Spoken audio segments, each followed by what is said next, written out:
Well, hey, good morning or good afternoon, depending on where you're at. This is Chris Conroy, Executive Vice President, General Counsel with Insurance Agency Marketing, joined here with Kevin Mechtley, Vice President, Director of Government Affairs with Sammons Financial Group. Welcome, Kevin. Good morning, good afternoon. And we'll get going with our Fiduciary Rule program today, real soon here.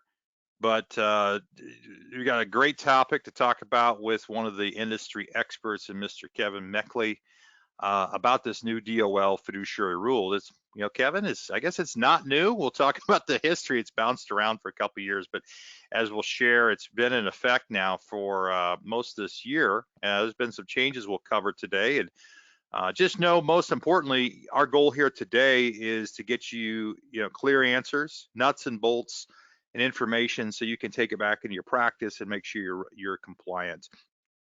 Just know that IAMS here is a trusted outlet to give you those real-time information updates on topics of interest and that impact your business, and ultimately just know we're an advocate for you. So we want to make sure you continue to have access to these great products that we offer, that you offer to your clients. And we're pleased to be partnering with a long-standing carrier partner in North American. So thank you, Kevin. Thank you, North American, who's also been a great advocate for fixed index annuities for so many years, index universal life as well.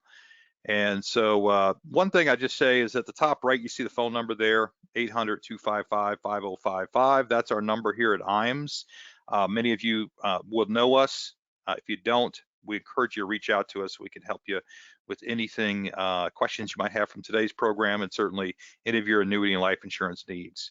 So our agenda today is really to hit through a couple, some information about IAMS real quickly, and then we're going to move into the program. Along the way, you will see a couple polling questions of some opportunities to pick up some resources that you'll definitely want to do. So I encourage you to respond to those polls.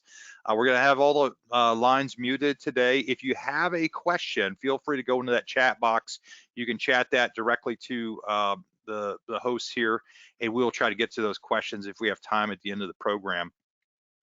So, Kevin, boy, there's been a lot of confusion, I think, it'd be fair to say, about this Department of Labor Fiduciary Rule, some misinformation, speculation. And so today we really wanted to boil it down as best we can and distill it into some nuts and bolts. We're going to do this in an interactive Q&A type of fashion with Kevin and myself. And Kevin, I know you and I have been involved with organizations like National Association for Fixed Annuities. You and I have been on the board. We've partnered together with other distributions and carriers, part of the advocacy team with the department, or with the National Association for Fixed Annuities. We even met with the Department of Labor. Do you have a preliminary comment you want to make about this rule, or kind of the landscape as you see it?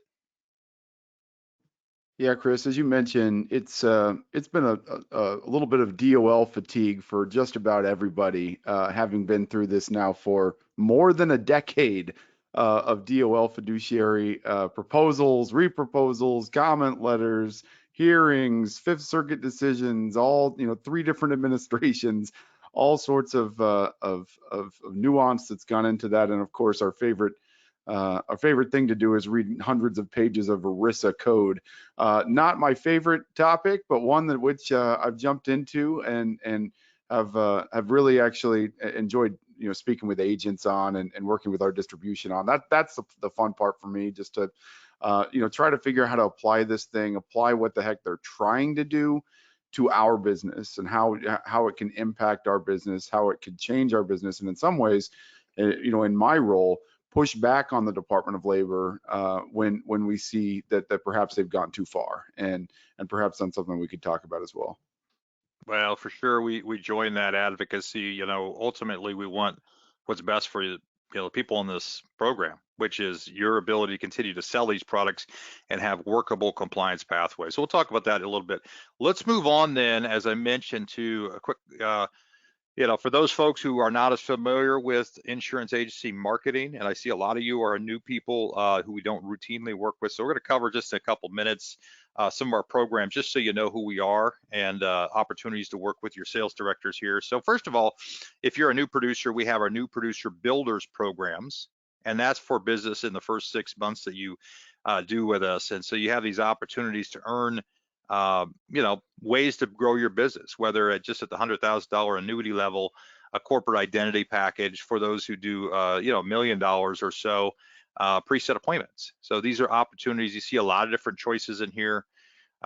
There's a cash option as well, but many people take those dollars and put it back into their business so that they can grow it. Next is our business builders. There's two core components of our business builders program. First is the referred producer program. And this is a matter of offering some cash incentives for you to refer other top producers that you know. So we know a lot of our best customers have come from referrals, and these can amount to some significant dollars. In the case of the business that gets written by those referred agents, significant amount of money for those who would write more business with us.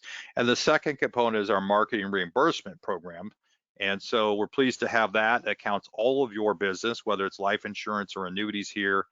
And there is no cap, there's no limits on that, and that can account to, again, dollars that you can put back right into your marketing budget so you can grow your business. And ultimately, we encourage you to work with us. We'll talk about some ways you can do that.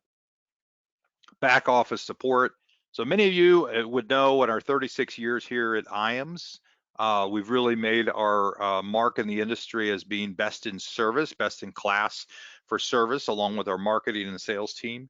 But know that that's really a bedrock of who we are, whether it's advanced case design, life annuity quotes, illustrations, getting back to you in a very quickly, timely fashion.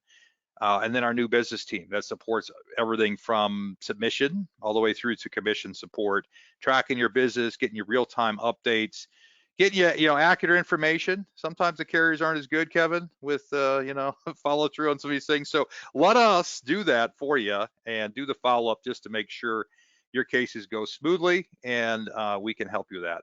The other piece of this I'd mention, back office, is we are on the Assurance Bay electronic contracting platform, so we can get you appointed with virtually every carrier out there, including North American.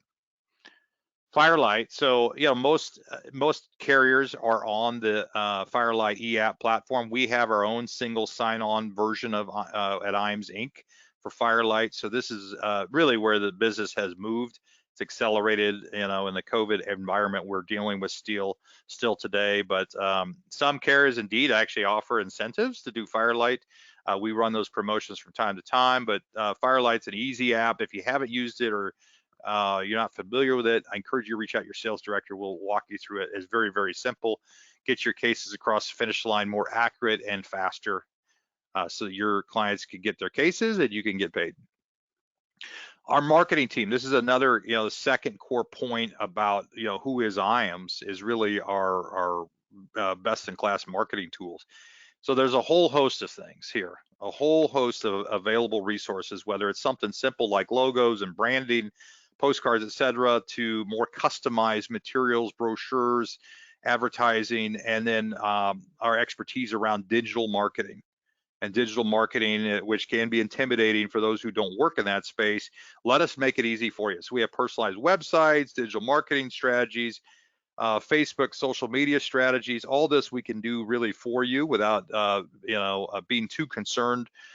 How do you manage all this? Let us, we're the experts. Let us leverage that for your team. I'm going to launch a polling question right here. And one thing we do is we offer everybody who does business with us a free marketing analysis. And this is really a simple look at your business. We'll do it. It doesn't cost you anything. And a way to look at what recommendations are great for you. So if you go ahead and answer yes or no here, we can, again, give you a free market analysis of your business, take a look at all your digital and physical assets, and make sure that they are aligned with what your marketing strategy is. Have some suggestions around what can work and what we've seen other top advisors using. So I keep that poll open for a quick question, quick minute here, and then we'll close that down. Thanks for those responding. Okay, then moving on to our website. So this is a kind of home base, IAMSinc.com, where I encourage you to check it out if you haven't seen it before. Whole wealth of information inside there, sales tools, some sales and marketing kits that are really, really top. A couple we just sent out recently relate to Long-Term Care Awareness Month with some very client-friendly pieces that you can use with your clients. We can customize it for you. Life Insurance Awareness Month, CD replacement kits, illustration tools, product grids, industry news. So really that's our repository for a lot of information and a good way to grow your business. So I encourage you to check that out. Go to IAMS Inc. Real easy to get signed up and get you access to it. Next is, I just want to mention our trips. So one thing that we are a big believer in is recognizing our top producers. And we do that through various networking opportunities. One of those is our marketing summit. You see there, this will be a Mediterranean cruise next August of 2022. We still got plenty of time to qualify, about 8 months, 4.5 million credits. All of your annuity and life business would count towards that. And some great opportunities to, hang out with some other the top producers, network with them. It's a big part of what we are. We do other events as well. But we encourage you, if you're not familiar with that, you want more information, just reach out to your sales director. We'll get you that. And another big thing, who we are at IAMS is our Life and Annuity Academy. So we do 2 to 3 day training events with usually bring in about 40 top producers. You get to hear from other top producers. You get to hear best in class marketing lead generation programs, advanced sales, connect closely with the carriers. We're pleased to have on our calendar partnering with North America. Thank you, Kevin and team there. But we'll be doing a life and annuity combo academy in the spring of 2022. We should have final dates coming up soon. Expect that to be in April, but we can get you more information about that. If you are interested in that, I'm going to launch a polling question right now. Again, we pay for everything, bring you in, good opportunity to grow your business and learn from the best. If this is something you're interested in, something we've been doing at IAMS for, better part of 20 years, let me know, answer yes to this question, and we'll get you information. Again, it's a all expense paid top producer event for you to grow your business, figure out how to take your business to the next level. So answer yes or no there. I'll close down that poll right now. Thanks for those who are interested in that academy. And if you've been to one of them in the past, I tell you, we've retooled it. We just did one with another carrier not that long ago. It was the best feedback we've ever received. Great way to really learn for the best and pick up a couple ideas to grow your business. I'll close that down. So let's move on to the fiduciary rules. We finished that. And again, Kevin Mechtley's joined us. Who's one of our foremost experts on, frankly, standard of care, all things rules, all things sales related to annuity and life business. So want to make this a nuts and bolts kind of very interactive type of conversation. And again, the purpose today is to kind of give you some information and also make sure you know what you need to know here with this rule. There's a lot in flux. There's a lot of things in the trades and the headlines that talk about delays and rules, what you need to do now. So we want to try to answer some of those questions. I want to kick things off and talk about, this rule, Kevin, is a U.S. Department of Labor fiduciary rule, is kind of what they called it in a nutshell. And we also have what's called the SEC regulation best interest. So those who are reps or advisors are familiar with that. It's been in effect for a little over a year. And then we have this NEIC Annuity 275, revised suitability rule. So how do these things work together, Kevin? Just in a nutshell, what do you need to know about each of those real quick?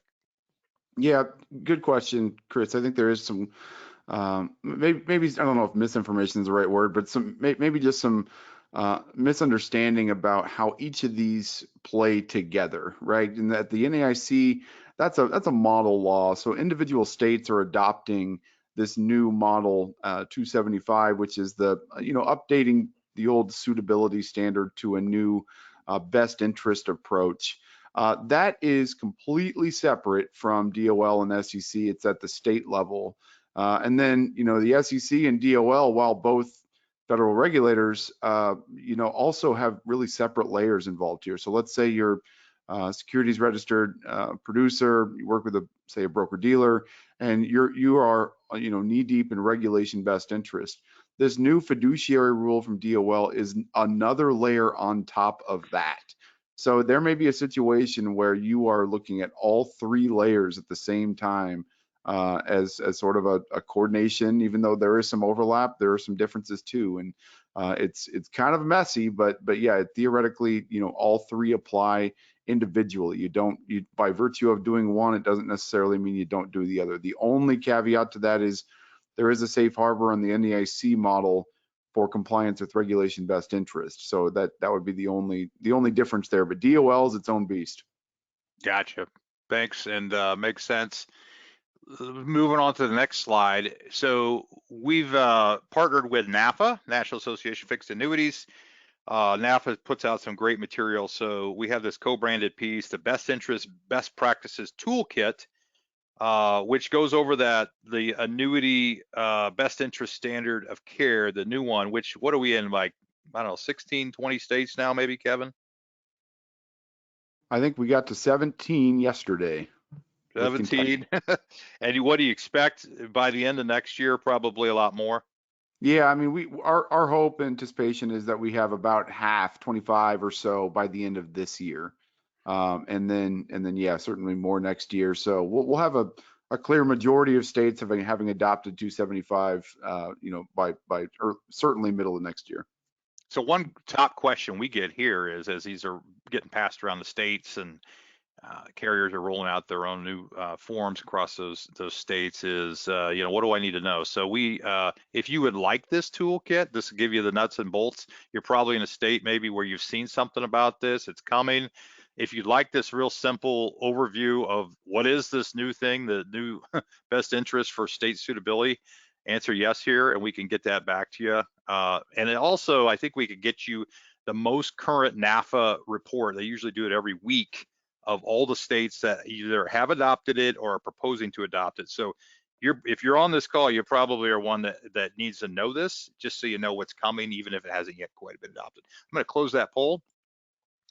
It's a good one. And then let's move it into the rules. So you talked a little bit about the NEIC 275. It's kind of on its own. It might have some overlap with regulation best interest, but the DOL rule itself has gone through some evolution, as we'll show on a slide here in a second. But I think there was some confusion, maybe still some confusion today, is whether this rule actually took effect. So, the rule, so to speak, has a lot of different pieces. But Kevin, did it take effect earlier this year? Yeah, there is some nuance here, but we'll try to get down to the basics. Essentially, yes. The answer is yes. The rule went into effect in February of 2021. The nuance here is that what DOL did is they said, look, we are going to extend this, what they call temporary enforcement policy. And what that means is during a time period, basically what they initially said, the end of the year, now they've extended till February 1st of 22. Essentially what they said is, we are not going to come after you for PTE violations so long as you're complying with what they call the impartial conduct standards. So there's this sort of transition period we're in right now where the rule is technically in place, but so long as you're complying with these impartial conduct standards, which are a best interest approach to your consumer, no materially misleading statements, and receipt of no more than reasonable commissions, you are compliant, at least to the extent that they're not going to come after you for a PTE violation. So yes, the rule is in place, but the enforcement will really kick in hard on February 1st, 22. So that's the nuance. We have a rule, it's in effect. We've seen some field assistant bulletins we'll talk about in a little bit. Let's show the next slide. So this rule, maybe we'll go into a little bit of the history. It's gone through a couple of generations, right, Kevin? And you want to walk, I'll take the first couple ones. So this was originally proposed, not this form of the rule, but a different form of it back 11 years ago. And that was largely killed under some political pressure at Congress. In 2016, and this is probably the one, if you've been in the business, you're familiar with, under the Obama administration, that was issued. And that was the rule that really would have had a devastating impact as written upon the industry, in particular annuities, and maybe certain channels of annuity sales would have been really, really impacted. So that one was challenged in court by Chamber of Commerce, NAFA, ACLI, some other groups, and ultimately was what's called vacated or invalidated by the court. So that rule was removed, and basically things went back to pre-2016 world, at least for purposes of trying to jump through what is, if you're a fiduciary and what you got to do. So then, Kevin, we had a change of administration. Mr. Trump got elected. I think a lot of people thought that, kind of be maybe a little bit of a regulatory easier pathway. But what did we see that came out then in 2020? And there's kind of two key pieces maybe to think of it that way: the interpretation and also the 2020 rule. But what happened? Yeah, you're right, Chris. Late in the administration, the Department of Labor under the Trump administration proposed a new PTE, and that's 2020-02, which you'll certainly hear about. But you're right. There were a couple parts that were involved there beyond just this proposal that was all sort of tied together. The other thing that they did was reinstate the old 5-part test for fiduciary officially. And what you mentioned, Chris, was when they vacated the rule in the Fifth Circuit, it really did go back to the old, pre-2016 world, but it wasn't formally done so until the Trump administration act. So yeah, they essentially brought back the old 5-part test for fiduciary, which is the old one that's been around since the 70s. Industry liked that. That was a good thing. But they got a little tricky in that, and that's what you mentioned, who is a fiduciary, new interpretation. What they did in the preamble to 2020-02, which is really just the sort of narrative, hundreds of pages of text that sort of lead up to the rule.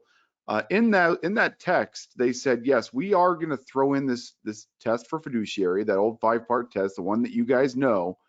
But what we're going to do is we're not going to change any words, but we're going to tell you that we're going to reinterpret those words into a form that's much broader than it was before. And basically what that meant was, we in particularly in the insurance space had really relied on the 5-part test to keep our producers out of ERISA fiduciary world because we did not meet that 5-part test. One of those things required, a requirement that you that you are really with the customer. You have the ability to manage their funds on their behalf. You have a really close tie to the customer. Where in our world we always thought, look, we are, this is a transactional approach. There's not necessarily a regular basis here of communication, of ongoing management, et cetera. So we always thought we were outside the scope of that definition. But what DOL did in this interpretation is say, no, you can create a regular basis relationship with your customer, even in one meeting. And that was a big change. And what that sort of implied was all of a sudden producers who maybe before we felt pretty comfortably were outside the scope of ERISA fiduciary now are brought in.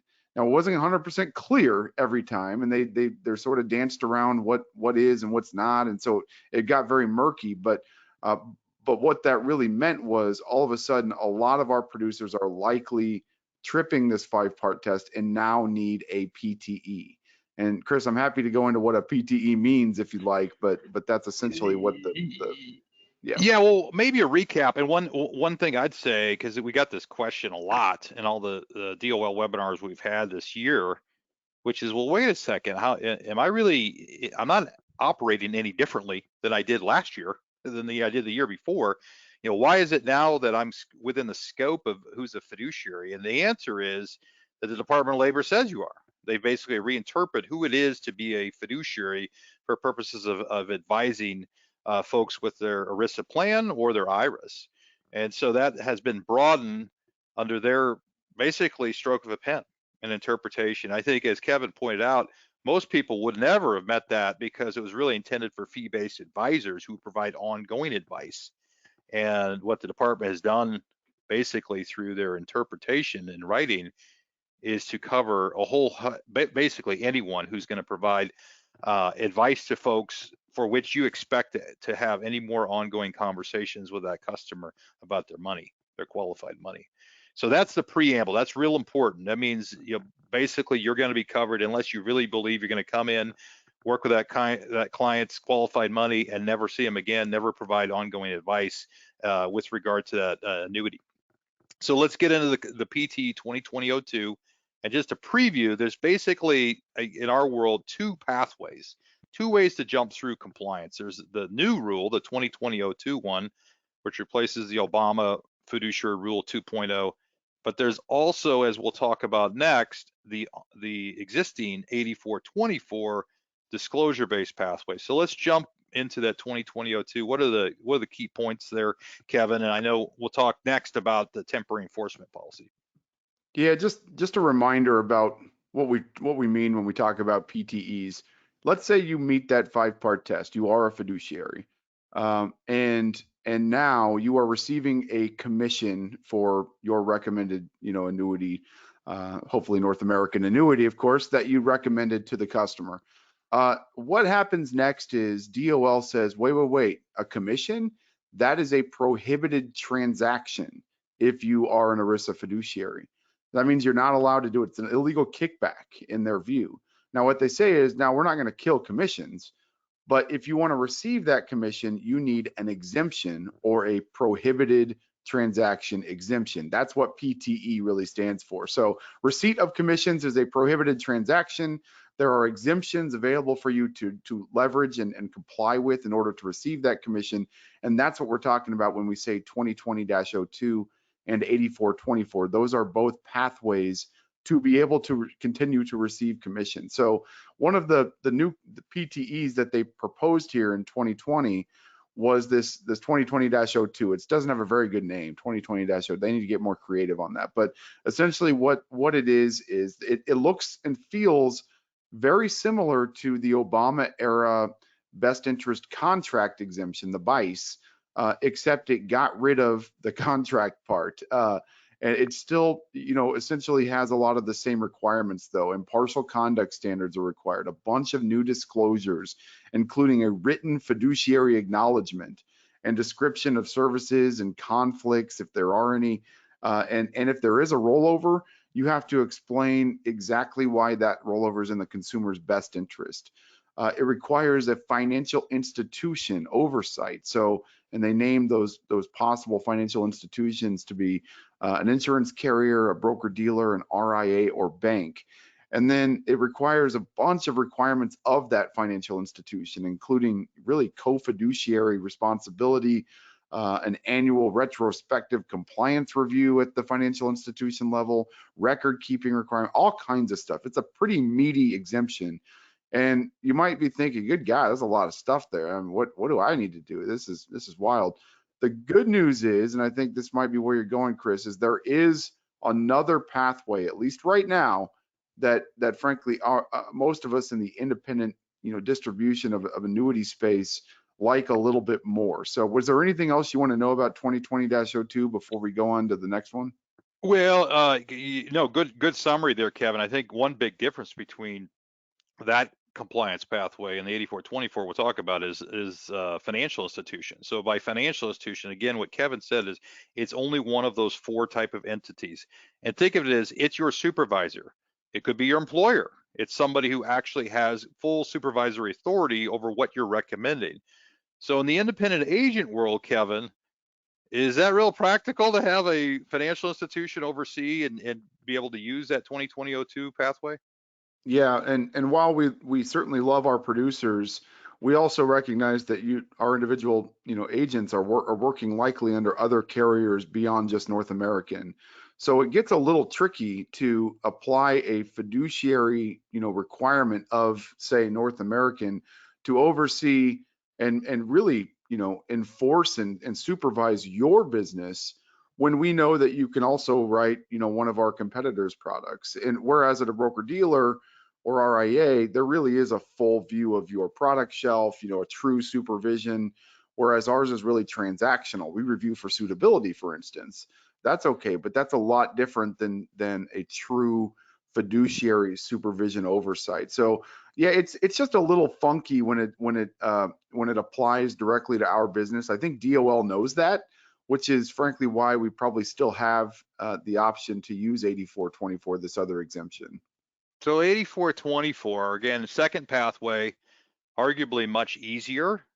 It's largely a disclosure, right, Kevin? I mean, there's some expectations around your conduct, but what's a quick summary of that? And actually, we have a sample form that we've provided, but how would you put that in a nutshell, the 8424? Yeah, there's think of it really in two buckets. There's a disclosure and the requirements that go into that, and then sort of the other, as you mentioned, sort of conduct requirements. But yeah, it's much more reasonable, we think, than 2020-02 for most businesses. Now, it might be a little different if you work with a broker dealer. So if you are affiliated with a broker dealer, that may be really more of a 2020-02 world. But if you are truly an independent, insurance producer, 8424 is likely your pathway, and it requires, things like a reasonable compensation requirement, record keeping requirements, up to 6 years, an arm's length transaction, which essentially means that you and your client are required to be on equal footing and no shared financial interest, things like that. All very simple sort of stuff on that side. And then this disclosure is really the nuts and bolts of this PTE. It requires that you provide this client disclosure and acknowledgement to the customer prior to the execution of the transaction. And then you have to save it in your records. And this is, of course, signed and acknowledged by the customer. You have to disclose things like your relationship as an independent agent to the insurance company. You have to disclose your sales commission. You can express that as a percentage of premium for first year and for each succeeding year, et cetera. And a description of charges, fees, et cetera, that went into that contract. Now, I know IAMS has a draft form or template form here available. I will say that North American will be releasing a similar version that we think ties closer to our products. I suspect you're going to see a lot of carriers starting to release 8424 forms. Some may have different requirements for those. So, work with IAMS, work with us if you're working with 84 or with the North American, and we can certainly help guide you in the right direction on that. But every company may be a little bit different. But essentially, the key to 8424 is providing this disclosure and getting the customer to sign off on this, acknowledgement, which really is their acknowledgement that on behalf of their plan or IRA that they understand these disclosures. And that's really it. Keep the disclosure, make sure you have it, keep it in your files. And that's really the biggest hurdle under 8424, at least as it exists today. Gotcha. Okay. So that's kind of brings us to what's recently happened, and that's 2021. So we have the Biden administration now in here, and they've clarified that indeed we're going to let this rule take effect, but we're going to allow some kind of temporary enforcement. At least the DOL is going to temporarily enforce it if you're using the 2020-02 rule. So, Kevin, it sounds like they, for now until February 1st, that means if you're using 2020-02, you got to comply with impartial conduct standards. So, recap of those again. Yeah, sure. And you're right, Chris. It was a little funky right when Biden took office. A lot of us were assuming that they were going to put this whole thing on ice because we assumed that they wanted to rewrite the rule themselves and go a totally different direction. Instead, they looked down at what the Trump administration had done here and actually said, yeah, not too bad. Not how we would have done it, but we're going to let this thing go into effect. But yes, we're still going to rewrite it. And that's what's going on right now, and something I think we'll get to. But to your point, Chris, the impartial conduct standards and what they sort of released, and we talked about this earlier, was that temporary enforcement policy. They said we are letting this thing go into effect back in February. We're going to let this thing roll, but we are not going to start really compliance on those PTEs, in particular that new one, 2020-02, because it was brand new. We're not going to establish compliance oversight on that until the end of this temporary enforcement policy, which initially was in December and now has been extended to February 1st, so long as you are complying with the impartial conduct standards, which are an ERISA best interest standard, so a true best interest approach to your customer, no more than reasonable commissions, and no materially misleading statements to your customer. Those are the impartial conduct standards, and that is in place until February 1st, at which time, February 1st, 22, at which time there will no longer be any sort of temporary enforcement policy and the rule will be live. Gotcha. Well, I know we talked a lot about both those compliance pathways, 2020 and the 8424, which I think refers back, Kevin, to 1984 is when the first rule came out, and it was maybe revised, but that's what those mean, those years, or the years match up with the PTE. So we have built our own compliance pathway, the 8424 compliance pathway, which again, as we discussed, is a much easier pathway. Arguably, it's a disclosure based. There's a nice simplified guide on what you need to know. We have our sample form that you can be using now.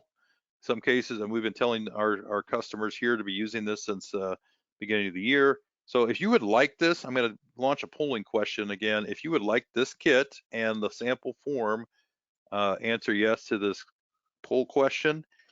A great opportunity. I encourage you to take a look at it, and you know, if you have additional amounts that you might be receiving, that's something you want to consider, whether you can get, you know, whether additional, maybe you have market reimbursement dollars or other things that you're receiving, that might be things that you want to modify and add into that form. And I think, Kevin, as you mentioned, carriers are going to be releasing these kind of forms. I think we saw the first one last week, but expect to see virtually all of the annuity carriers come out with some education bulletins, and perhaps sample forms, perhaps some acknowledgments.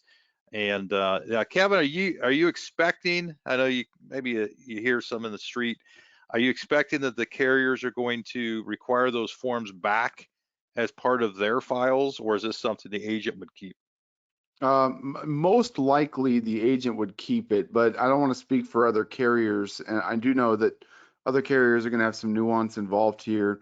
I can speak a little bit about where we're headed at North American. Is we would put out a little agent microsite that you would be able to access, that has all of our DOL compliance resources as well as our 8424 template form, and that you know, our advice, I guess you could say, or guidance would be to use an 8424 form, whether it's ours or, you know, IAMS or who's ever.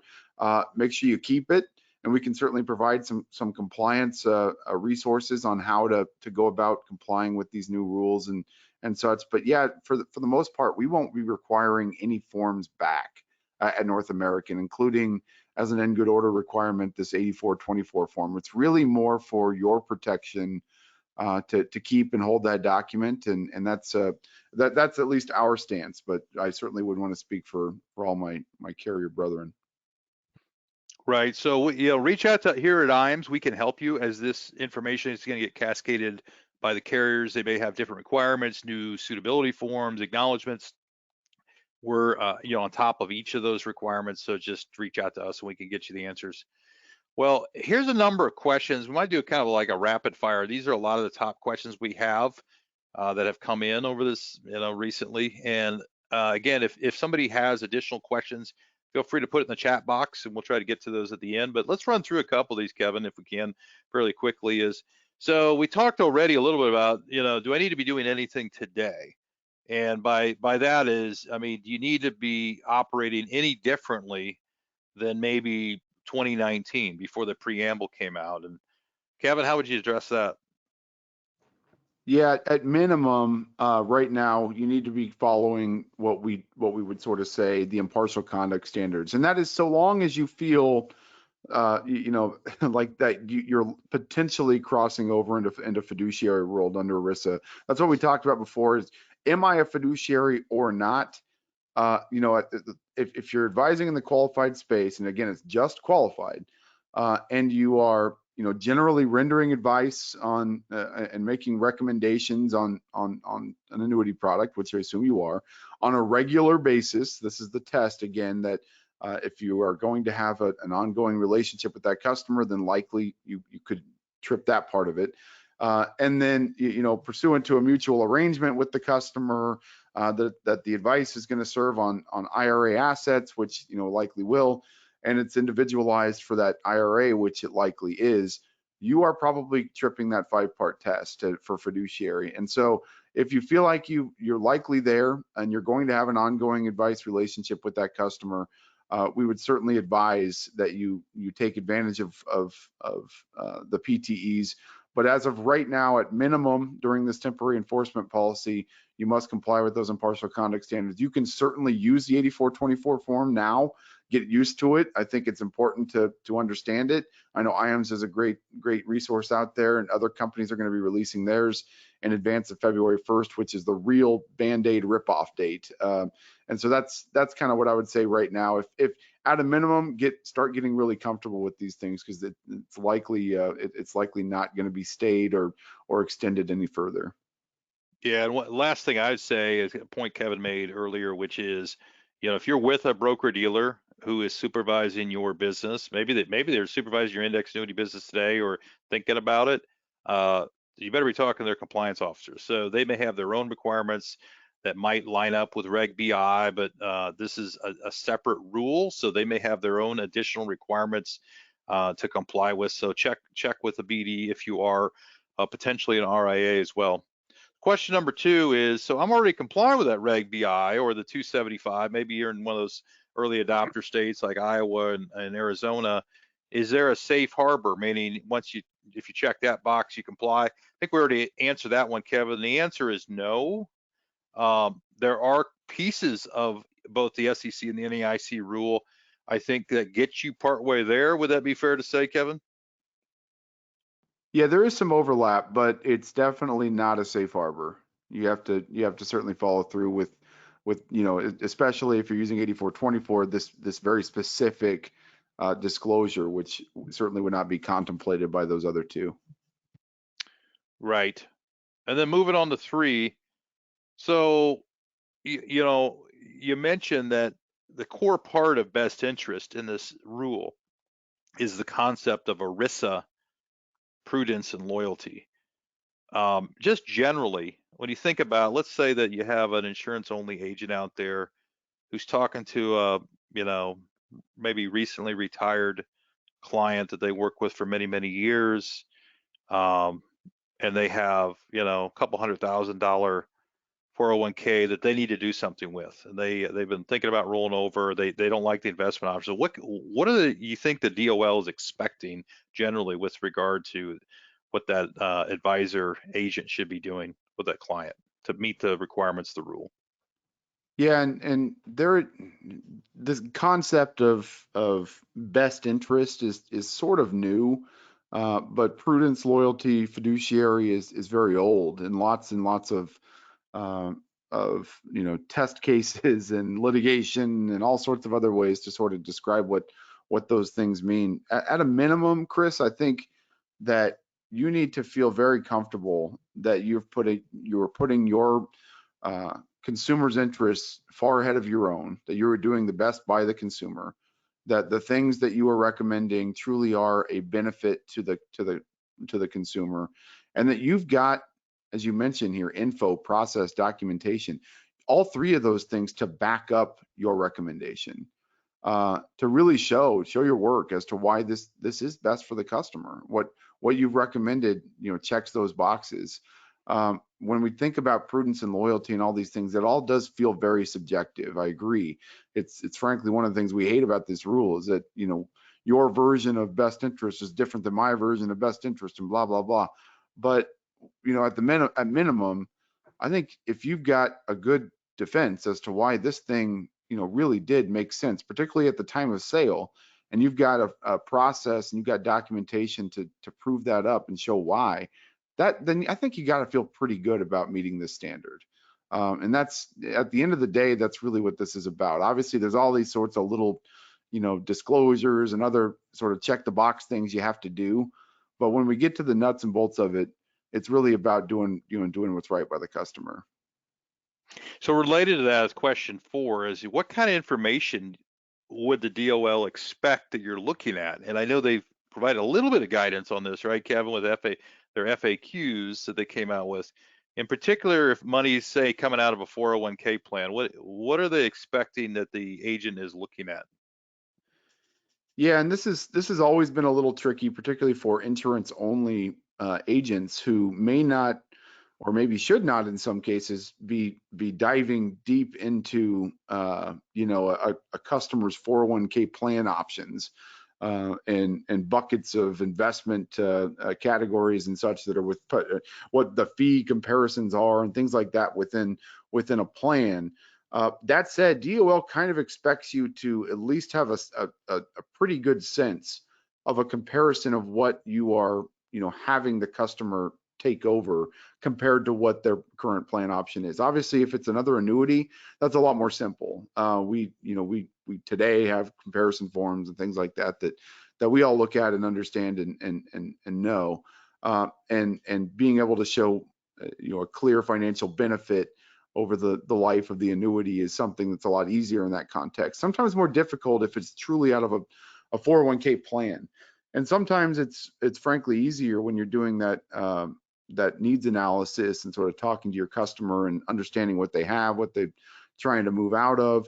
And they say things like, I got to get out of this thing. And, it's high fee, it's high, whatever. It's not something I want anymore. I don't work at this place anymore, whatever it is.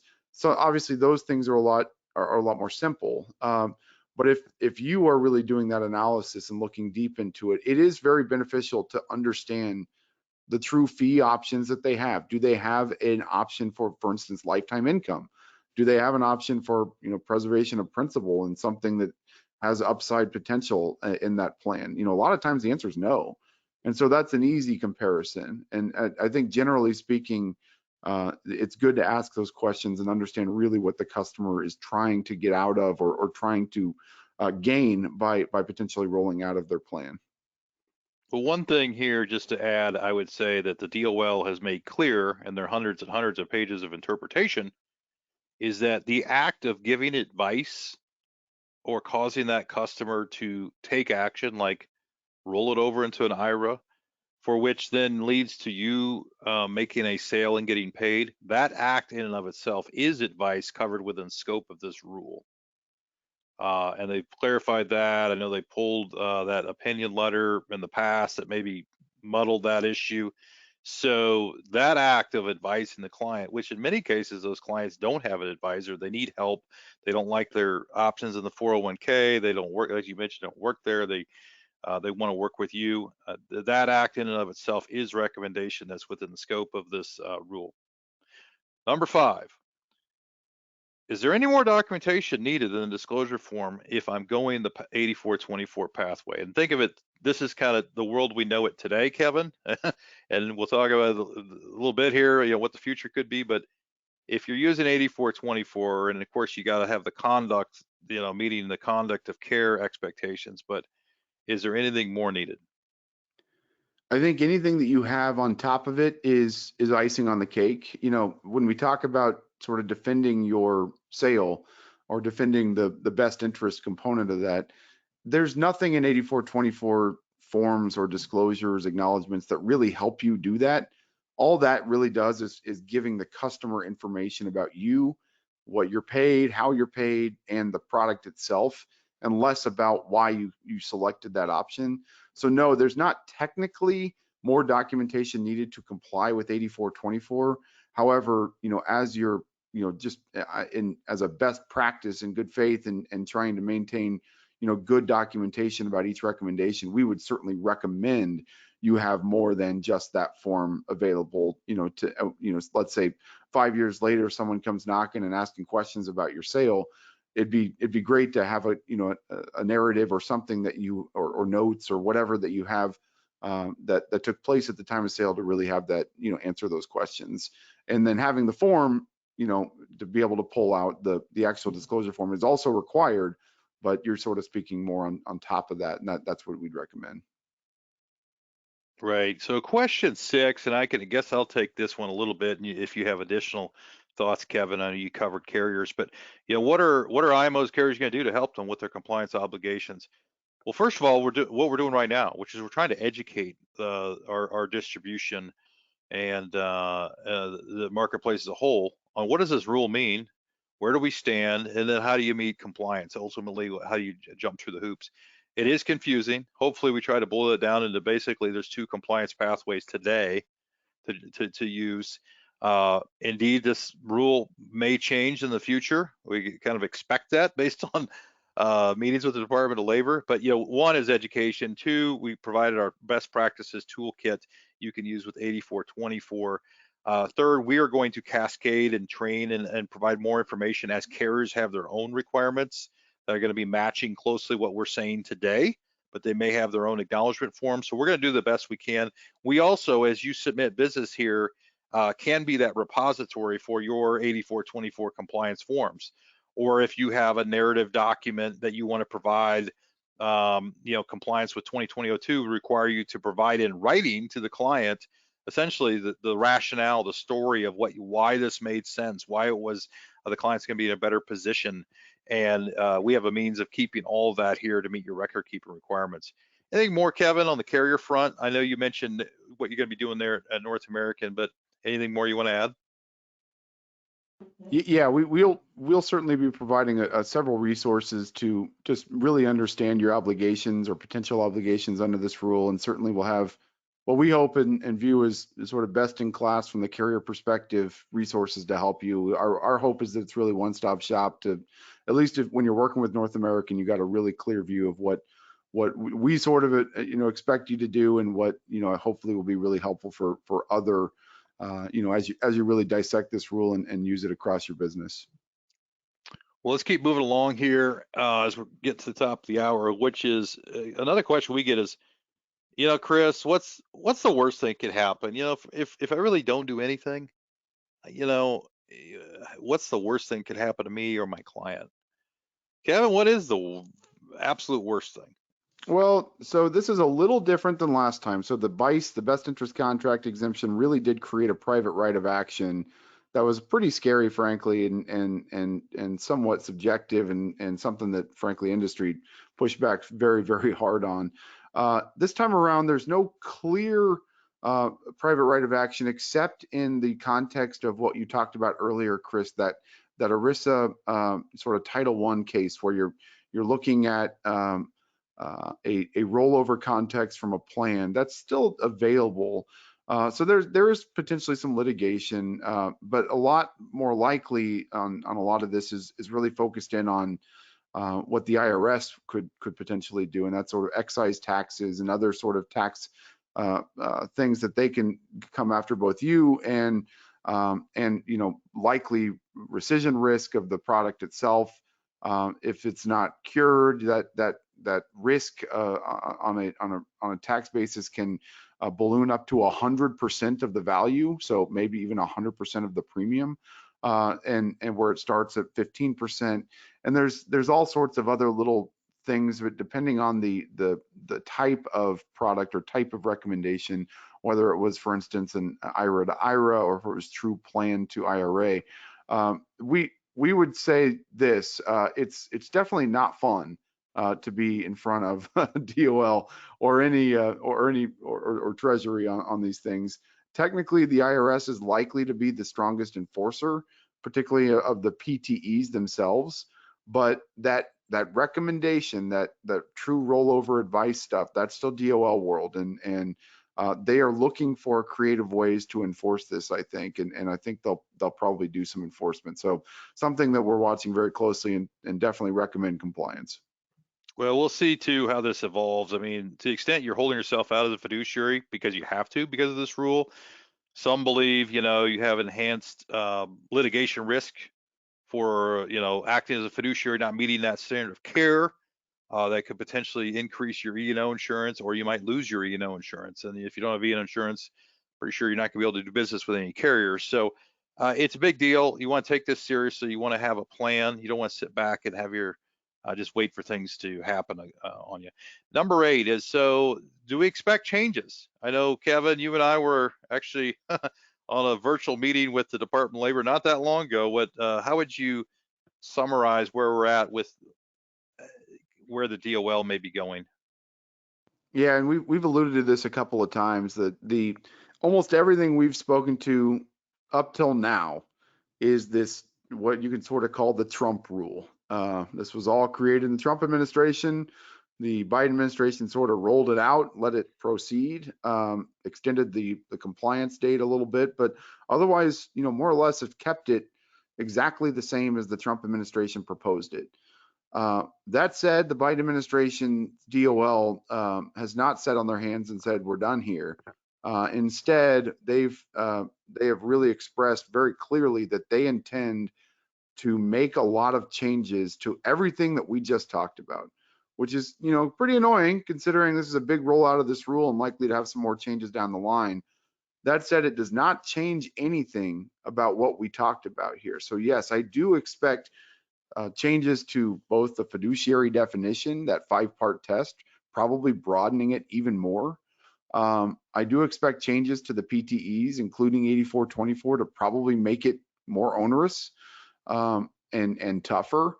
But at least until they do that and until they finalize it, which could be a year or two down the line, what we're looking at today is what we've talked about to date, and that's what, or at least for the last 57 minutes, that's the world that we're going to live in for at least a while. It's not to say that DOL will finalize, get everything done, and win in the courts again and everything else. There's a lot of uncertainty there, but we do expect them to try to make some changes, and that's what, as you mentioned, Chris, NAFA and other organizations, and certainly North American and our advocacy group have been engaged in pretty significantly on the Hill, in the White House, and with the Department of Labor to try to shape whatever it is they're doing to make sure they understand the very unique needs of independent distribution of annuity products, and really going to bat for you and for our business. So that is ongoing. We will continue that fight, and certainly not done yet. Well, just a couple quick minutes here, stay on, is, who can I ask? First of all, I guess your front line, we call your sales director here. We can, our sales directors are trained. They can help you with some of the things, questions you might have, carrier requirements, etc. They can get those questions to myself. We can get you answers. Always surprised. It seems like every week there's some new thing that we hadn't thought of. So we're happy to tackle that. Things like, does this apply to life insurance if it's qualified monies? Well, actually it does, if it's rolling out of qualified money. So oddball questions, normal questions, feel free to answer or send them our way. We can get to those. So quick predictions here, Kevin. You got the legislature, you've got that's actually Secretary Walsh, Department of Labor, and then you've got a picture of the Supreme Court. So quick kind of lightning round, what would you say predictions are for this rule? I think the one we've talked about today is very likely to be enforced and stay enforced for a year or two. Then, we will likely see a Biden rule, what that looks like, and how, whether it ultimately meets its demise like the Obama era version, or finds its way into our lives.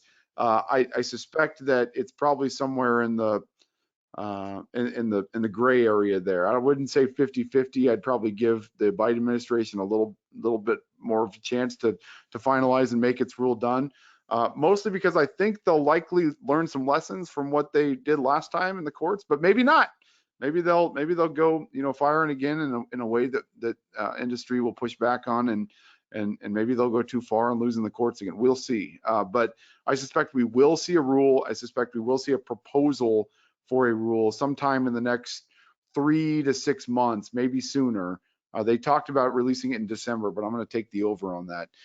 So early next year, likely to see a proposal, and you'll start to see a lot in the trade press, et cetera, about that. Yeah, well, I tend to agree with you. I think, Kevin, you and IAMS was part of this effort to sue in the past. We felt like our industry was under attack, massive disruption to the annuity sales world that we operate and enjoy, and certainly help so many clients with. We did that last time. We were successful. No guarantees in court. Not sure we're going to end up in that world. Our goal here at IAMS, frankly, at North American and NAFA, has been, let's create a workable rule. We're in favor of regulation where it's workable and it makes sense. Consumer protection is a good thing. And frankly, we've been an advocate for that, as has been North American since the beginning of this business. So we are in favor of it, but it's got to be workable. So I hope that that is the future. We'll see. And I guess I'm a bit of an optimist to believe that we'll get there. So with that, I'm going to wrap things up and over the top of the hour. If you have additional questions, reach out to your sales director here, 800-255-5055. I want to thank Kevin Mechtley. Thank you, Kevin. Thank you, Chris. Always happy to do it. And thank you, North American as well. You know, Kevin is really a leader in this marketplace. So many issues, but certainly on this very topic, the Department of Labor rule. And we appreciate North American's partnership. So if you have more questions, feel free to reach out to us. I'm going to close today's program, and thanks to everybody who joined.